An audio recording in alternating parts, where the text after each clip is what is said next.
Let's do this.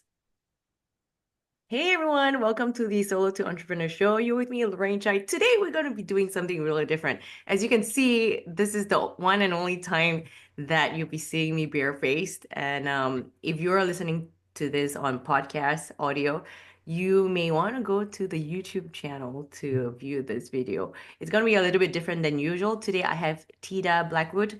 And what we're doing different today is we'll be talking about the whole concept of business, how Theda got into her line or what she actually does. And also, we'll be talking a little bit about makeup, which is why we're so bare. So, welcome, Tita, this morning. Thank you so much for having me. I'm excited.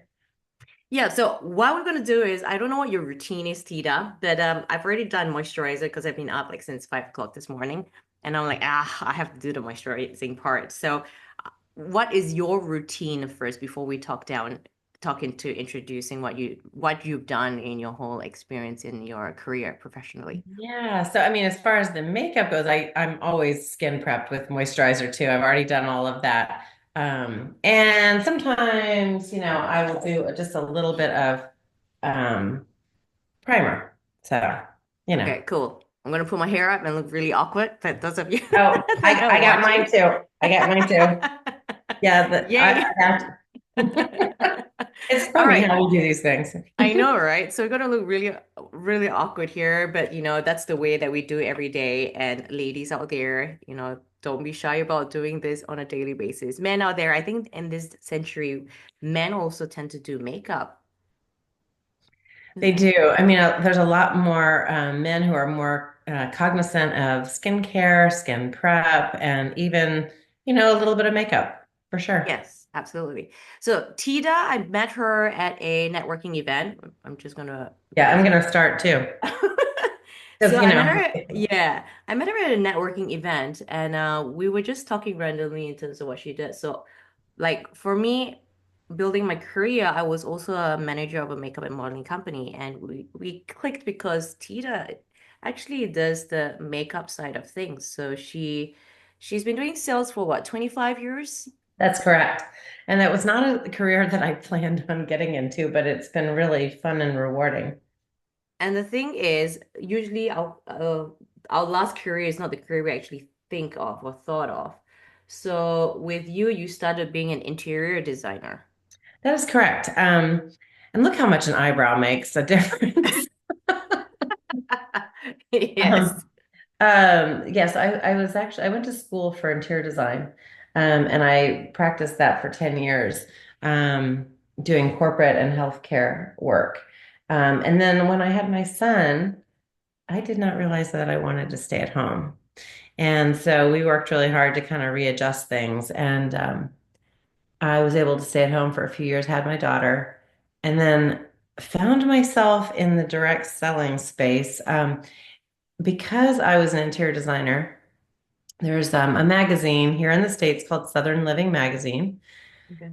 and they were starting an at-home division, which meant I was going to be doing home parties for a living, like selling home decor, teaching women how to decorate and entertain out of their home and giving them confidence to do so. It was totally in my wheelhouse, as far as all of the accessories and stuff like that. I had not really been in the accessory business per se, but obviously having an eye for design, this was in my wheelhouse. And I ended up building a multi-million dollar business from home while raising my kids. Now, we're just doing the base, right? You're doing the eyebrows. And for me, for me, I microbladed my eyebrows. It's because I'm trying to limit as much time to doing the face. I know my clients are like, oh, Lorraine, I'm doing my makeup every day because of you. But it does give a lot of difference in terms of how you portray yourself during the day, isn't it? It is. I was trained by a pro celebrity makeup artist in Manhattan, and I don't start with the base. I start with the eyes because if I do Right. have fallout, then I'm gonna clean Clean that it. up with my Yeah. base. So my routine changes a lot. Sometimes I'm like, okay, let me just do it this time, and I'm like, nah, let me just try it a different way. And if people notice, like before the foundation part is I want to look brighter. And we had this conversation. It's like, why do we use makeup? For me, it's so that I can look more mature. And for you, it's like so that you can look younger. There's many Exactly. there's many different ways of why we do, makeup. Maybe it's to cover up our eye bags or just to make our face look brighter, right? And for for people in the professional sense when they're always on camera is so that the light you have more even skin Yes, and and it hates that. there are so many reasons to use makeup, and I know um, there's a lot of trends in the no makeup look, right? But at the end of the day, it's trying to maybe delete some of the redness or there's so many th rosacea. It could be the eye bags. A lot of people have discoloration under their eyes. I have hooded eyes, so by doing some of the makeup the way I'm doing it right now is going to help. And even the eyebrows, you'll see as Hmm. we go, it's lifting. So there's some things that you can diminish if there's some things that you don't like about your um, face. Maybe it's like you want to narrow your nose, you want to chisel your cheeks, you want to define your jawline, like you're doing. Yeah, All the contouring. There's so many fun tricks. absolutely. Absolutely. For me, I just want to look natural. I don't need to have heavy makeup. It's more of kind of so that I look even, right? Yes, exactly. So with the interior design, was that something that you always wanted to do when before you started your career or I think I was inspired by my mother's yellow shag carpet, to be honest with you. Um, no, I actually am, I've always been artistic. But I'm going to back up even one step further. When I was 12, 13, and 14, I was in the Broadway tour of Annie. Yes, that's right. hmm And so I've sort of reinvented myself many times. I don't know if it's the fact that I get bored easily. I like need something to challenge me. I like to always learn things. I'm not exactly sure what it is, but I felt like when I did Annie, um, I felt like, okay, I've been there, done that. That's good. The chances of me becoming like a massive celebrity, like it's a lot of work. And I was like, I don't know if that's what I want to do with the rest of my life. I kind of wanted to have a family and I wanted to settle down, and acting doesn't necessarily lend itself to that. Hmm. So, But um, it's more practical, isn't it, for the future?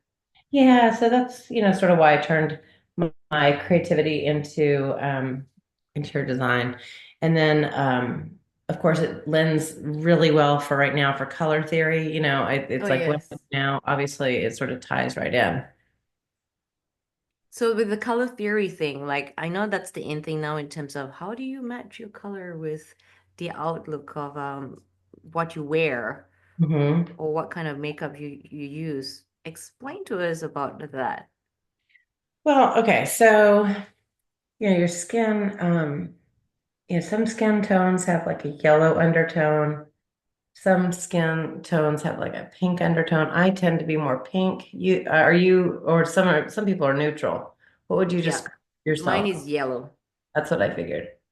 Okay, so you've got to find a But foundation. then the yellow is different kind of yellow too. Like there's I so many know. different shades, right? I know, I know. And so I like to say that your face is not one color. And that's another thing that I think a lot of women put one color foundation on. Now, I mean, there's days where I do that too when I'm a little bit, I want to kind of hurry. Yeah. Um, but to be fair, your face has a lot of different colors to it. So why should your makeup have one color? Like, why would you put just one color and have like a flat face? Um, in interior design, I would say like a flat table is a boring table.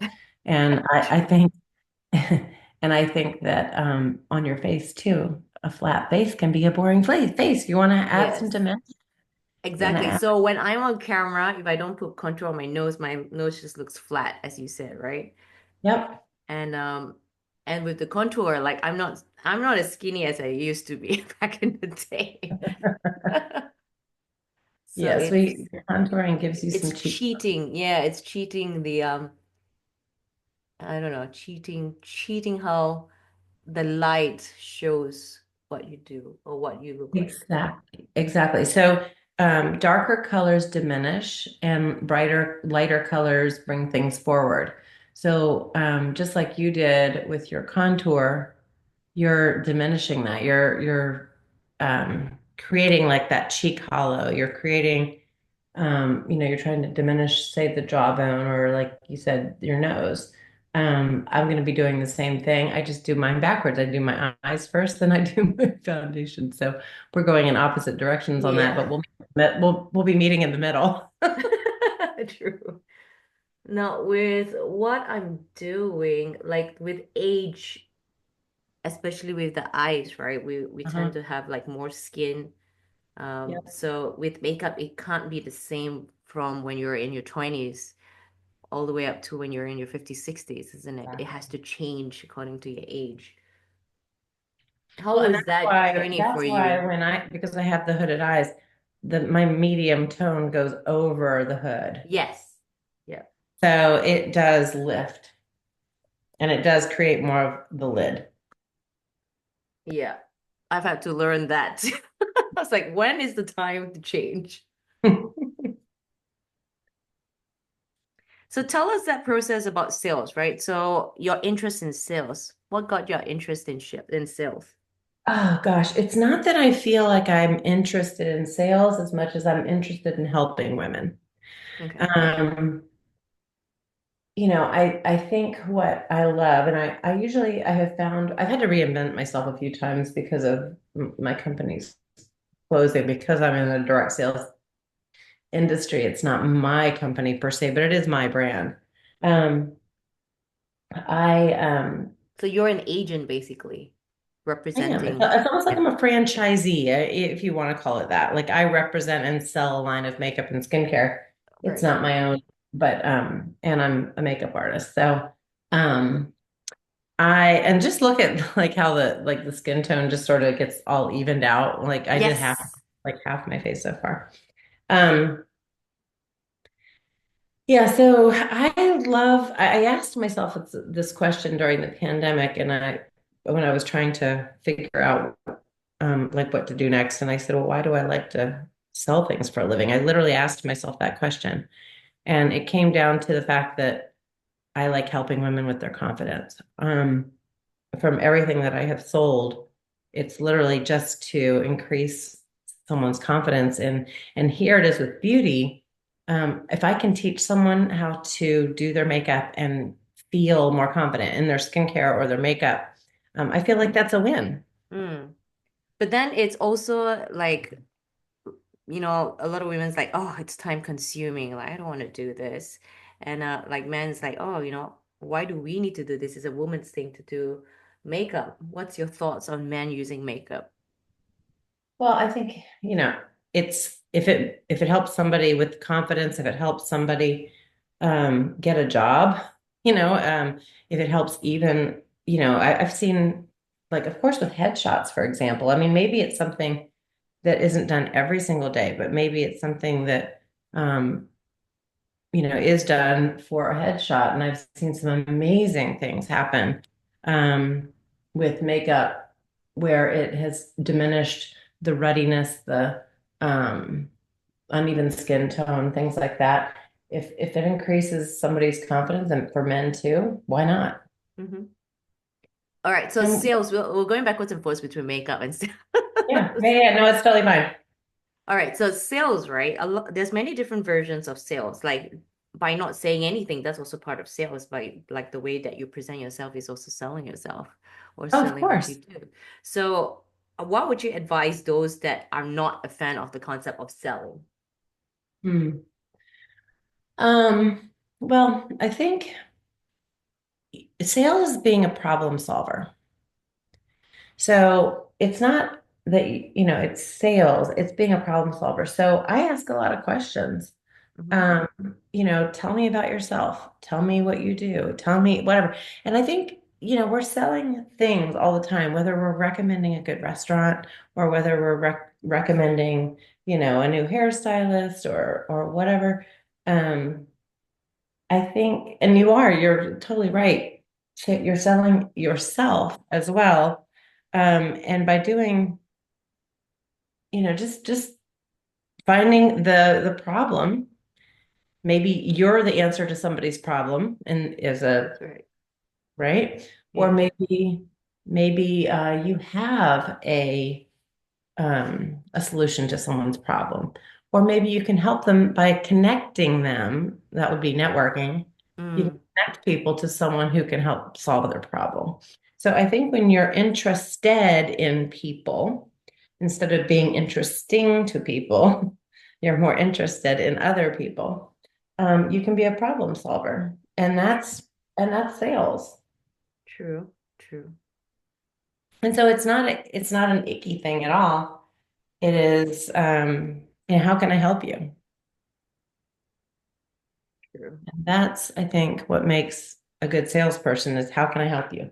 And I think what makes sales icky is and I've had this happen to me before too, when somebody out of the blue says, you should consider this. And I'm like, well, did you even know that I was looking for that? Yeah, Whatever this is.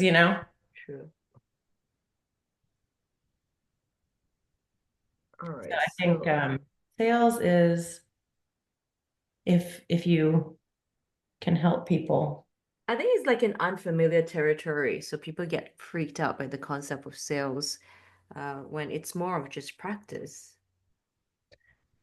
It's practice. It's like I said, it is being um like when I get together with a client, I'm asking them, what are your problem areas? Like what is it that isn't working?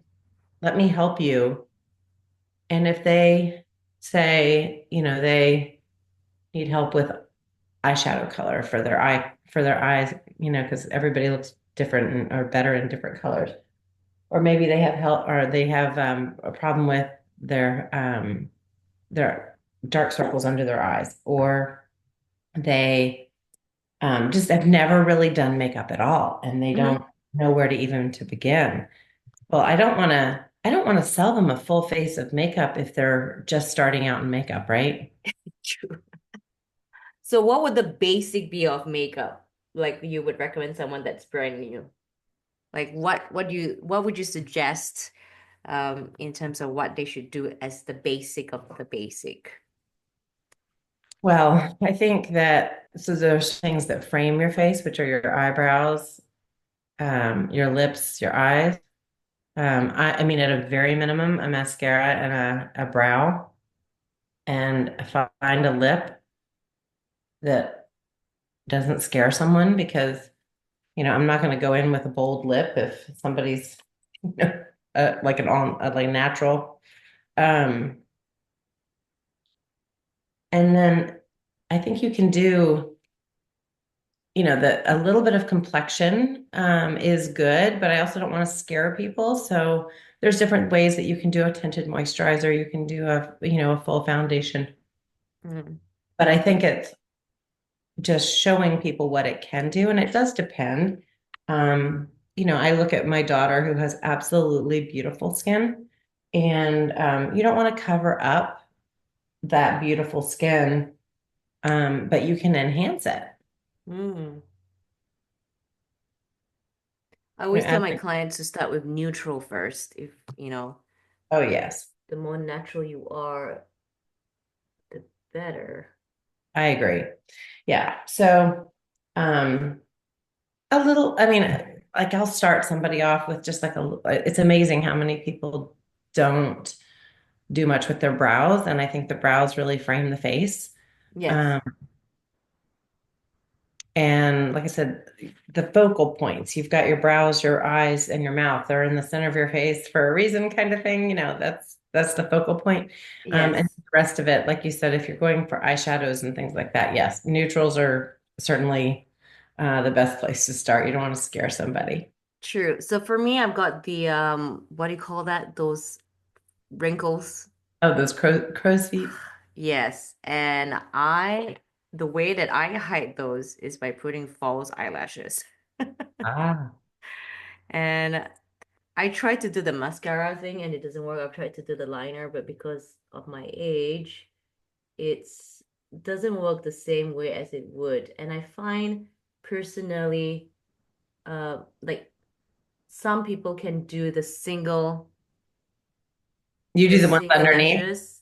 Yes, so some people can do just the one single one, and I find that doesn't work with me because of the shape of my eyes. I love the lashes, and when I do put them on, that's what I use too. The single ones. The ones that you're using. All right. This Hmm. brand? Well, is it Lashify? Yes. Yes, Hey. I do use Lashify when I use lashes. Now, on an everyday basis, I don't use lashes. But if I'm speaking, if I want to be a little elevated, then I absolutely do. Yes, it helps in terms of lift my eyes. So it's like, oh, Mm. fine, that's what I would do then. And I Yeah. agree with you that those are easier to put on for myself. Like I can put a strip lash on someone else easier, Yep. but I do like those. Yeah. So the Yeah, I difference can is see there, it. isn't it? Yeah. Yes, And I love it. I mean, it's time consuming, but it does the job. yes. So tell us about what you do now in terms of the company you represent. So the company that I represent now is all natural skincare and professional makeup. It's actually kind of a neat story. It's full circle for me because when I was in Annie forever ago, they sent us to a makeup store in Manhattan to get makeup for stage. Now, well, and we were just orphans in the show, so they didn't really want us having full makeup and being perfect. They just wanted us to get some little smudges so that we look like dirty little orphans. But Yeah. the company that I am affiliated with now, actually, the founding company was the Alcone Company in Manhattan, and they're the professional makeup store that I went to when I was a little girl. Um, what happened was is about 10 years ago, the founders said, because makeup artists are working gig to gig, they're working bride to bride, TV show to TV show, um, Broadway to Broadway show, whatever it is, it's gig to gig. You're only getting paid when you're working, when you're actually applying makeup. So they wanted to create a brand or a line of makeup that professional makeup artists community could use and sell so that they could make money when they weren't working. Because they would do makeup on celebrities and whoever, and they'd have to send them to different stores to get the makeup. Yes. So True. that's how the company sort of started. And they morphed into, they got affiliated with L'Occitane out of Paris. And they brought in a all natural skincare line. So that's who we are now. L'Occitane out of Paris recently purchased our company because of the great products and the community, and they believe that we are the future of retail in the sense of, box stores are um, declining. Um, Online or e-commerce doesn't give you the customer service or the personalization that a lot of women need. And so we get to help women on a, personal basis to help them with their beauty needs. Um, the skincare is all natural. And I think that's one of the things that as you get older, you start to hear about more chemicals in our products and things like that. And beauty industry has not been regulated. So, um, I'm just passionate about putting good, healthy things on my skin. Your Absolutely. skin is your biggest organ. So you might as well put good things on it. And so I know that our skincare is clean. And then the makeup is literally, it's a curated line of makeup. So I like to say it takes the overwhelm out of Sephora and Ulta because some of the products that we have in our line, in fact, are in Sephora and Ulta as a different brand. So we've Oh, sort of taken out the overwhelm and we have curated the best of the best. So we are taking the overwhelm out of it. And our foundation is our number one bestseller. It is not available anywhere else on the market. It is 50% pigment. Most liquid foundations are about 20% pigment, so a little goes a long way. We have 34 shades to be completely inclusive, which is wonderful. Oh, yes, that's right. So I remember working in the makeup industry as a manager, and it's like sometimes we've got dark skin that comes in.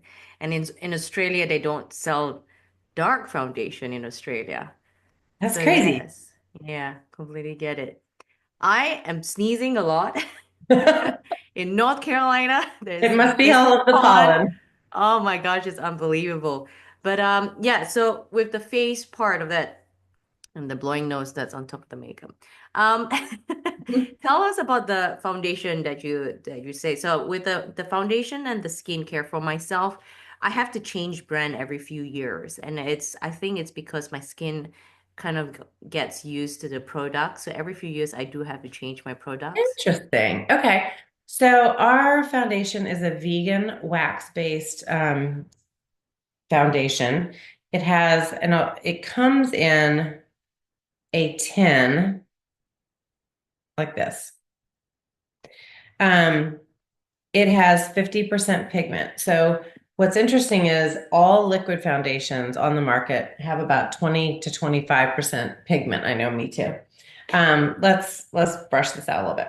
Um, Yes. looking all crazy. So all liquid foundations have about 20 to 25% pigment. What does that mean? It means that you are going to need more product for more coverage with liquid foundations. The other thing that happens with liquid foundations is that they will oxidize. And that just means that it will perhaps throughout the day, or perhaps as you deplete that bottle, the oxygen gets to the foundation and will kind of change the color of it. That does not happen with this professional line of foundation. And our foundation is designed to look like skin. Like I said, it's a But you vegan said wax. it's wax. So what does that mean with wax? Like what's It's the a texture? plant-based wax. So it is not it's not beeswax. Beeswax is actually comedogenic, and it's not vegan. So ours is a vegan waxy base. And when I say that, and I'll show you. Um, I just put some on my hand. This is a color. But when I put it here, it will shear out. Oh, that's cool. Yeah, and it looks like skin. It just looks Yeah, like so a, it's not like shiny and it's not and it seemed to huh. you can put it on like really easily, isn't it? It was like smooth transition. It's a really smooth transition. It a little goes a long way. Mm. So again, it's non-comedogenic. That means it doesn't get into your pores, it doesn't clog pores, and it sits on top of the skin. It's designed to look like skin, and it is what is used on the red carpet. So when you look at those celebrities at, the Golden Globes or the Yes. whatever, you look at the Miss Universes and that is what is used on those. That's why everybody looks so perfect. Right. All right. For Asian skin, we always like the reason why we always look so young, as they say, is because our skin is always oily. Would that be suitable for oily skin? It's suitable for all skin types. Okay. Okay, It is. cool. Mhm. And because I know I have to put a lot of the powder, setting powder. Mhm. If not, my skin starts to melt. My face starts Yes, to as a melt. matter of fact, and I do have, I mean, our translucent, obviously, I've used it a lot. Translucent powder is the original Dior setting powder. It's Right. a it's a translucent, and it's I call it a Snapchat filter, but it makes everything Yes. look beautiful. True, true. And then right, like just talking about the foundation, the color, right? Mhm. How would someone find the right shade? Because every brand has its different shades. So it's not like, oh yeah, it's this or that. It's like size, right? One brand Yes. could have size 8 could fit you, and then you go to another brand, size 8 does not fit you at all. So how Okay. what like where do we need to go to an agent to test out the color? Yeah, so I mean, I can color match in person or virtually, and usually the best way to do it virtually, and this is easy for someone like me anyway. It's pretty easy, but you want to match your face and your neck, like so. It's helpful if you have like a V-neck. Um, blouse on or something like that because you want to try to match the color. My face tends to be lighter because I put sunscreen on every day. And most people have a little bit lighter face than their neck and chest because of just the sun. But you would be completely barefaced and stand about 18 inches away from a window because you want that filtered light. You do not want direct sunlight and you don't want, shadows. Mm.